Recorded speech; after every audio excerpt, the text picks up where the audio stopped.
Suheldev Bharatiya Samaj party के 19वें स्थापना दिवस पर बुधवार को रतनपुरा ब्लॉक के हलदरपुर सुबह सपा व सपा की मित्रता का गवाह बन रहा है। राष्ट्रीय राजमार्ग संख्या 34 के किनारे स्थित मैदान में आयोजित जनसभा की तैयारियां लगभग एक दिन पूर्व ही पूर्ण हो चुकी थी। सुबह 9 बजे के बाद आयोजन शुरू हुआ तो मंच पर पदाधिकारियों का संबोधन प्रारंभ हुआ। मंच से एक एक कर महापंचायत के बारे में जनता को संबोधित करते हुए आगामी चुनाव के दौरान कार्यकर्ताओं को जूझने के लिए तैयार रहने की अपील की गई। दोपहर 12:30 बजे समाजवादी पार्टी प्रमुख अखिलेश यादव और सुबह सपा प्रमुख ओम प्रकाश राजभर एक साथ आयोजन स्थल पर पहुंचे तो भीड़ ने नेताद्वय का जोरदार नारों से स्वागत किया। इसके पूर्व दोनों ही नेता एक साथ वाराणसी के बाबतपुर एयरपोर्ट पहुंचे तो कार्यकर्ताओं और पदाधिकारियों ने उनका स्वागत किया। वहीं दोपहर 2:30 बजे जनसभा खत्म हो गई। अखिलेश यादव ने सुबह सपा के 19वें स्थापना दिवस समारोह के मौके पर मंच से जनता को संबोधित किया और कहा कि पूरे मैदान में चारों तरफ पीला और हरा रंग दिख रहा है। ये देख दिल्ली और लखनऊ में बैठे लोग लाल पीले हो रहे होंगे। यह ओम प्रकाश राजभर जी अच्छी तरह से जान रहे हैं। जिस तरह से बंगाल में खेल हुआ है उसी तरह प्रदेश में खदेड़ा होगा। प्रदेश में अब जो गठबंधन हुआ है उससे भाजपा का सफाया होगा। भाजपा ने जो सपने दिखाए, झूठ बोलकर जनता को बरगलाया, अब झूठ बोलने वालों की कोई साजिश दलित और पिछड़े वर्ग वालों पर सफल नहीं होगी। कोरोना संक्रमण काल में गरीबों का अनाथ छोड़ दिया गया। अब मेडिकल कॉलेज खोले गए, उद्घाटन कर दिए गए। पर्दा हटा तो अंदर कुछ भी मौजूद नहीं।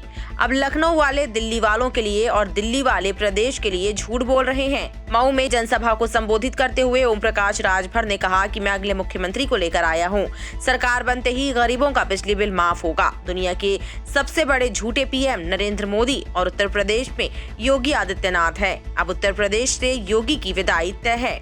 प्रदेश सरकार को घेरते हुए कहा कि योगी जी सुन लीजिए, मैं सत्ता पर बैठना जानता हूं और उतारना भी जानता हूं। सरकारी कर्मचारियों की समस्या को उठाते हुए उन्होंने कहा कि प्रदेश में सरकारी कर्मचारियों संग वेतन की विसंगतियों को दूर करना है और पुलिस कर्मियों की ड्यूटी को 8 घंटे करने के साथ सप्ताह में 1 दिन का अवकाश भी दिया जाएगा। भाजपा पर उन्होंने हमला करते हुए कहा कि कल के बाद भाजपा अफवाह उड़ाना शुरू कर देगी कि ओम प्रकाश राजभर 500 या 1000 करोड़ लेकर बिक गया, लेकिन इस पर विश्वास करने की जरूरत नहीं है। आयोजन स्थल पर स्वयं सुबह सपा के राष्ट्रीय अध्यक्ष ओम प्रकाश राजभर छोटी बड़ी हर समस्या के निराकरण के लिए कार्यकर्ताओं को लगातार उत्साहित कर रहे हैं। महापंचायत की तैयारियों के बाबत उन्होंने बताया कि रैली में लगभग 1 लाख लोगों के शामिल होने की संभावना है। इसके लिए पार्टी के कार्यकर्ता रात दिन एक कर रैली स्थल की तैयारियों को अंतिम रूप देने तथा भ्रमण कर प्रचार प्रसार करने में लगे हुए हैं। यहाँ 2 हेलीपैडों का निर्माण अंतिम दौर में है। यहाँ पर लोगों के बैठने के लिए 35,000 से भी ज्यादा कुर्सियां लगाई गई हैं।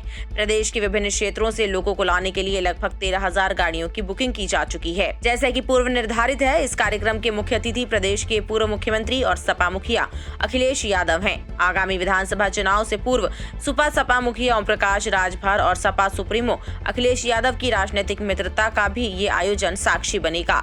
लोगों के बीच चर्चा का विषय है कि आगामी विधानसभा चुनाव के पूर्व सुबह सपा भागीदारी संकल्प मोर्चा के दलों एवं समाजवादी पार्टी की दोस्ती का आगाज करने वाली यह महापंचायत क्या गुल खिलाएगी।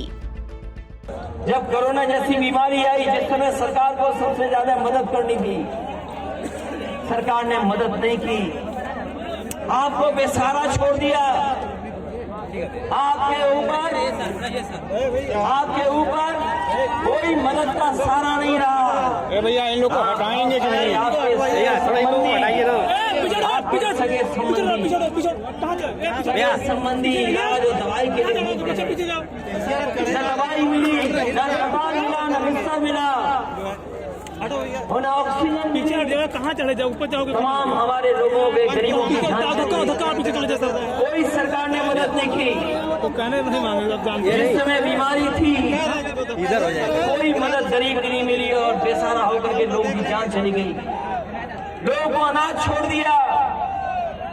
न जाने कितने लोगों के घर में कोई नहीं बचा।